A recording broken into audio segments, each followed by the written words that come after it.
మన కూర రెడీ అయిపోయింది. ఎమ్మీగా రెడీ అయిపోయింది. మడప రొయ్యలు అండ్ బీరకాయ కర్రీ. మడప రొయ్యలు బీరకాయ కర్రీ ఎలా చేసుకుందామో చూద్దాం రండి. 100 గ్రామ్స్ మడప రొయ్యలు, అలాగే 1/2 కిలో బీరకాయ. ఇది ముందుగా పేస్ట్ చేసుకుందాం.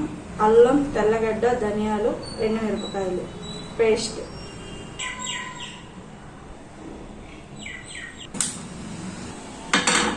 కొంచెం ఆయిల్,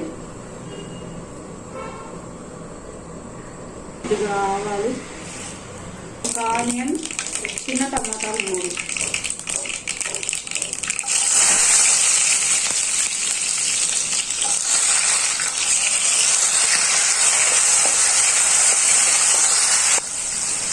కొద్దిగా సాల్ట్, ముందుగా రెడీ చేసుకున్నాం పేస్ట్ మసాలా మిక్సింగ్ చేసుకున్నాం. కొంచెం పసుపు,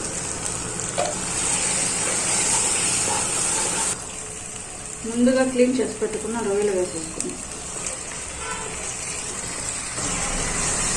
ఈ ఎండబెట్టిన రొయ్యలు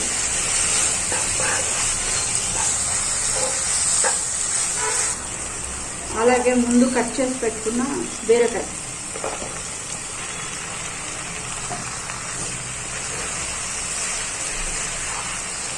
మసాలానే పేస్ట్ చేసుకున్నాం కదా, దాంట్లో నేను గ్లాస్ వాటర్ పోసి అవి మిక్స్ చేసుకున్నాం. సరిపోతుంది. ఒకసారి బాగా మిక్సింగ్ చేసేసి మూత పెట్టి క్లోజ్ చేసేద్దాం. 10 మినిట్స్ ఉడికించుకోవాలి.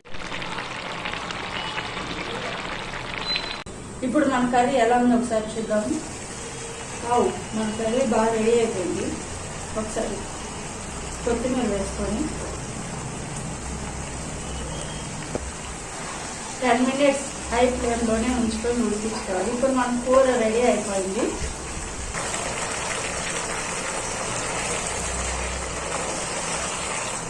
ఎమ్మీగా రెడీ అయిపోయింది మడప రొయ్యలు అండ్ బీరకాయ కర్రీ.